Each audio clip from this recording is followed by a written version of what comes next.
Hello बच्चों, let's read a given question. The question says S1 and S2 are the two coherent point sources of light located in the xy plane at a point 0, 0 and 0, 3 lambda respectively. Here lambda is the wavelength of light.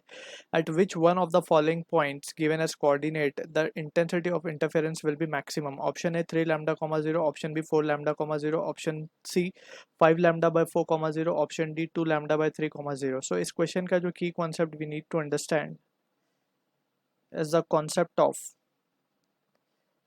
condition for constructive and destructive interference. So constructive and destructive interference की बात अगर हम करें, so we have certain conditions that needs to be fulfilled. अगर हम बात करें constructive interference की, so let's suppose we have two sources of light. These are coherent sources. coherent का मतलब है कि same frequency है दोनों की, right? और we can say कि same फेज डिफरेंस है, कांस्टेंट फेज डिफरेंस है दोनों के बीच में. सो लेट्स सपोज यहाँ पे कोई पॉइंट है P.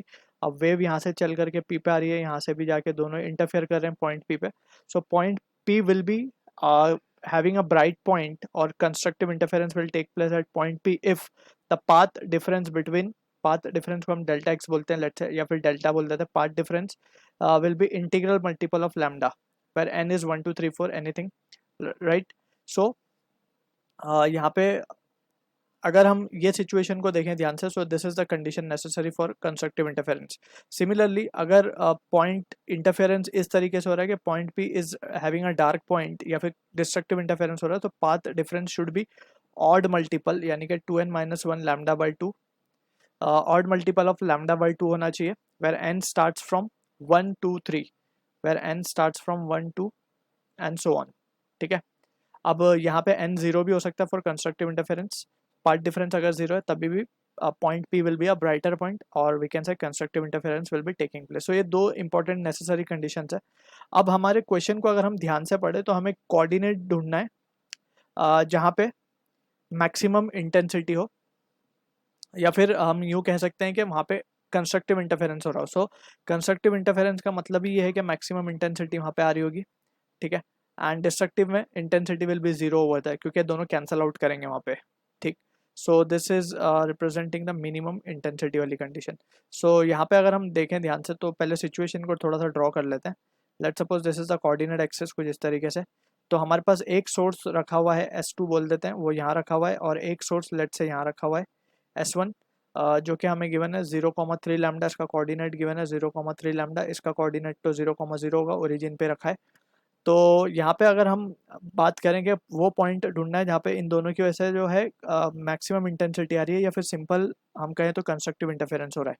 सो अगर हम ऑप्शंस को देखें ध्यान से तो ऑप्शंस में हमें कोऑर्डिनेट एक्स के टर्म में गिवन है, वाई कोऑर्डिनेट सबका जीरो है हम देख सकते हैं. तो इट इज़ क्लियर कि जो ऑब्जेक्ट होगा या फिर जो पॉइंट है जहाँ पे इंटेंसिटी मैक्सिमम आने वाली है वो पॉइंट पी लेट से वो कहीं एक्स एक्सेस पे ही रखा हुआ है. ठीक है. तो यहाँ से जो वेव चल के आएगी S1 से एंड जो वेव यहाँ से चल के आएगी, दोनों जब यहाँ पे आके इंटरफेयर करेंगे कुछ इस तरीके से, जब दोनों इंटरफेयर करेंगे तो सबसे पहले हम पाथ डिफरेंस चेक कर सकते हैं.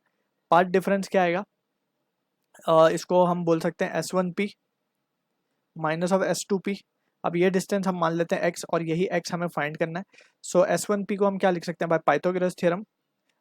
S1P can be written as under root of X का स्क्वायर प्लस 3 लैम्डा का स्क्वायर, यानी कि 9 लैम्डा, 3 लैम्डा का square means 9 lambda square minus of S2P is x. अब यहाँ पे वी कैन सी के ये जो पाथ डिफरेंस है for constructive interference for maximum intensity बोला है फॉर आई मैक्स, या फिर हम ब्रैकेट में लिख देते हैं कंस्ट्रक्टिव इंटरफेरेंस. हमें पता है कि जो डेल्टा की वैल्यू है वो should be integral multiple of lambda. ठीक है. अब हम यहाँ पे लैम्डा को 1 ले लेते हैं. ठीक. For n equals to 1 we can say path difference की जो वैल्यू आएगी हमारे पास that will be equals to lambda over only. So यहाँ से हम देख सकते हैं कि इसको ये हमें मिला है under root of X square plus 9 lambda square minus of X and that will be equals to lambda. So simply थोड़ा सा इसको सिंप्लीफाई करते हैं. यहाँ पे इसको हम लिखेंगे X square plus 9 lambda square will be equals to lambda plus X. अब दोनों को दो स्क्वायर कर देते हैं बोथ साइड, तो यहाँ से रूट हट जाएगा. सो रूट जब हटेगा सो फाइनली इसको सिंप्लीफाई करेंगे, x square plus 9 lambda square will be equals to lambda square plus of 2 lambda x plus x square. तो यहाँ से एक्स स्क्वायर कैंसिल, यहाँ बचेगा 8 lambda square will be equals to 2 lambda x. So यहाँ से x की value हम देख सकते हैं, it is coming out to be, एक लैम्डा से एक लैम्डा कैंसिल, तो 4 लैम्डा बचेगा। So finally we can say the coordinate would be 4 lambda comma 0। So this is the answer for the question जो कि मैच होगा ऑप्शन बी के साथ। So I hope you understood the solution. All the best.